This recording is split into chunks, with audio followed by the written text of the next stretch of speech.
No vídeo de hoje a gente vai conversar sobre Hell House, um clássico do terror escrito pelo Richard Matheson.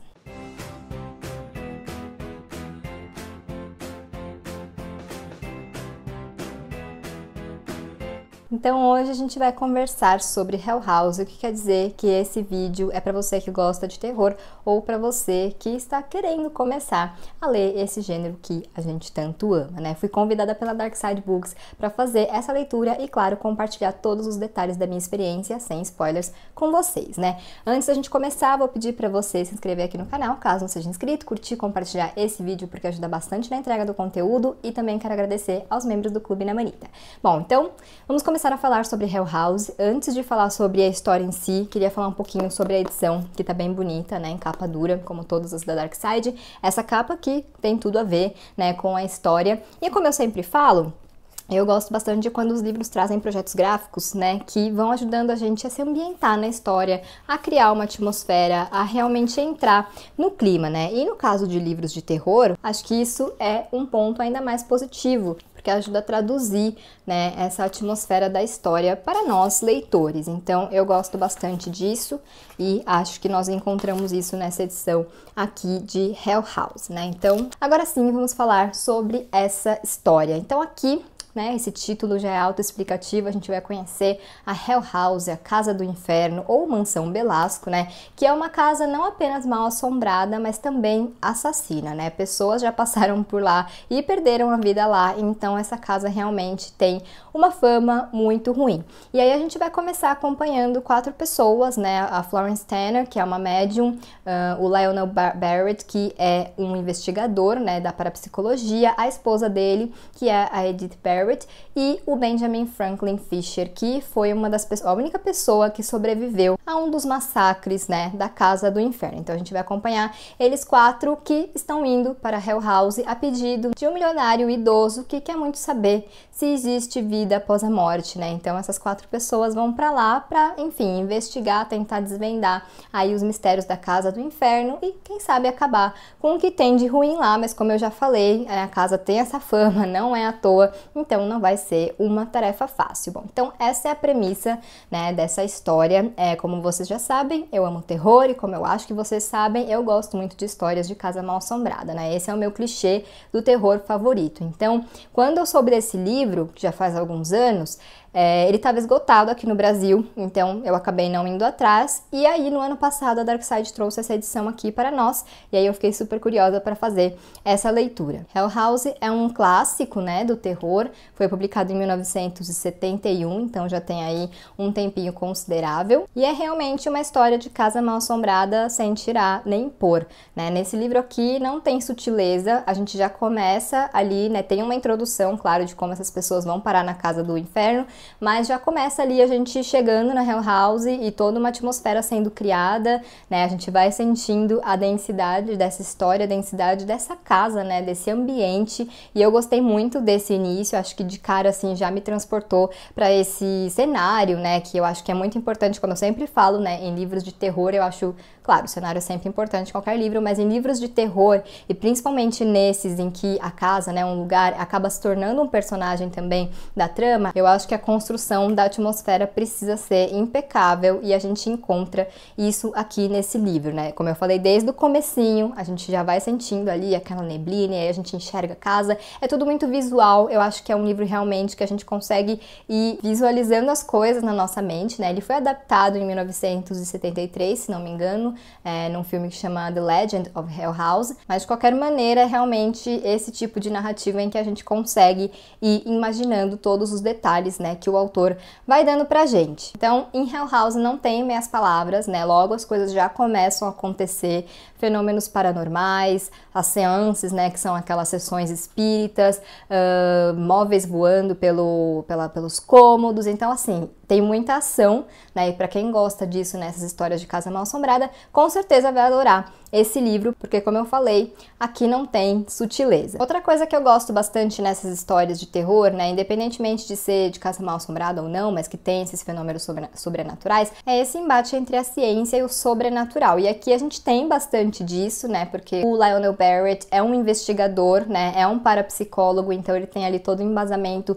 de ciência realmente, e ele quer provar que o que acontece na Hell House tem a ver com isso, né? Já a Florence Tanner é uma médium, então ela na verdade não quer provar nada, ela só tá ali, né, vivendo essa experiência, mas ela começa logo desde o começo, né, a ver coisas, sentir coisas, enfim, muitas coisas começam a acontecer com ela, né, envolvendo ela, e aí então a gente fica nesse embate do que é ciência, do que é realmente um fenômeno sobrenatural, uma vida após a morte, um fantasma, uma assombração, e acho que o livro inteiro gira em torno disso. Acho que isso sempre enriquece a história, porque vai fazendo com que a gente vá refletindo e também tentando tirar as nossas conclusões, né? Eu, como uma pessoa que gosta muito desse tipo de história e enfim, eu acho que eu nunca vou ter uma opinião concreta sobre isso, né? Mas eu gosto de ficar pensando, mas e se realmente for uma questão, né, uma pessoa, um fantasma, uma pessoa que viveu e morreu ali, ou e se for, né, um caso de ciência realmente, de energia residual, enfim. Então eu gosto bastante de me envolver com histórias assim, porque eu vou fazendo essas reflexões, que como eu falei, nunca chegam a conclusão nenhuma,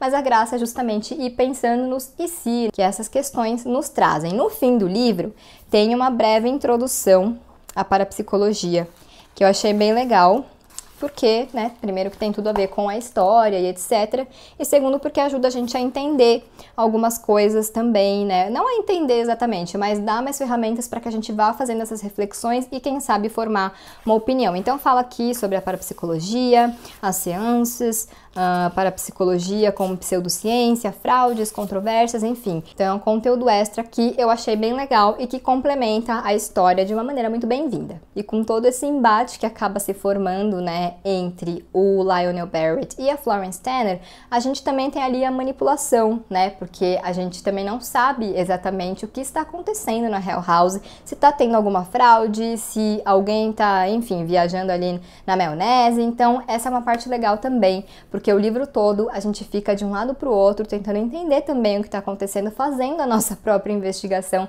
sobre os acontecimentos, né, na Casa do Inferno. A única coisa que eu não gostei muito nesse livro foi o lado da sexualização, principalmente das personagens femininas, né? Tem algumas cenas ali que foram incômodas, que eu achei um pouco desnecessárias, justamente por essa questão de usar o corpo da mulher e etc. Mas também acho que vale fazer a ressalva de que esse livro foi escrito em 1971. O conceito, né, de narrativa e de construção de história, especialmente de terror, era diferente, né? Então, assim, não gostei, me incomodou, mas acho que a gente tem que sempre lembrar de contextualizar também as histórias, saber quando elas foram escritas e fazer também essas ponderações. E eu falo principalmente, né, sobre terror, porque essa questão da sexualização sempre esteve muito ligada a esse gênero, né? Agora, acho que mais recentemente, que isso tá mudando, mas se você pegar filmes de terror dos anos 80, 90, sempre tem esse lado também da sexualização. Então, infelizmente, era uma coisa que meio que fazia parte. E aproveito para deixar os avisos, né, de gatilhos, de violência e de abuso também. Eu acho bem difícil pensar em Hell House e não lembrar de Hill House, né, de The Haunting of Hill House,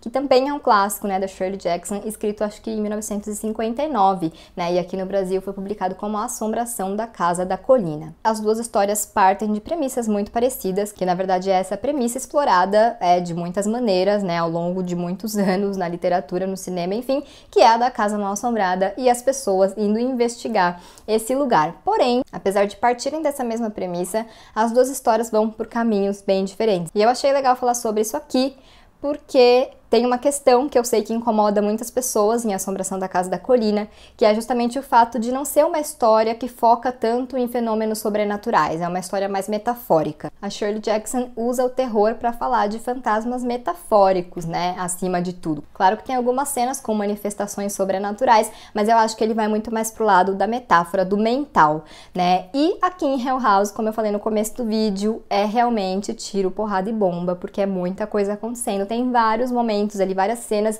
de manifestações paranormais, né, de fenômenos sobrenaturais, como eu falei, como coisas voando pelos cômodos e, enfim, outros elementos aí, né, que eu não vou falar para não estragar a experiência de ninguém. Então, se você tem essa questão com a Assombração da Casa da Colina, né, se você foi ler esperando que seria um livro realmente focado nas assombrações e etc, e se decepcionou um pouquinho, Hell House vai te agradar mais nesse sentido, porque isso tudo é realmente muito mais explícito, muito mais agressivo, né, num bom sentido. A obra do Richard Matheson também vai para esse lado, né, do mental, também explora segredos, medos e etc, mas em uma intensidade bem menor do que Assombração da Casa da Colina. Então eu aproveito para deixar aí essa dica. De qualquer maneira, é realmente uma leitura que eu já considero indispensável para quem é fã do gênero ou para quem quer começar a ler terror. Bom, então acho que eu falei tudo sobre a minha experiência, tudo que eu posso falar, né, sobre a minha experiência. Hell House foi uma leitura bem fluida também, realmente me senti bem envolvida, bem conectada com essa história, e eu espero que quem decidir fazer essa leitura também se sinta assim, né? Se você já leu Hell House, me conta o que você achou, como foi a sua experiência, e se você nunca leu, me conta se ficou com vontade. Então hoje eu vou ficando por aqui. Se você não é inscrito no meu canal, se inscreve, por favor, curte, compartilha esse vídeo e a gente se vê em breve em um novo.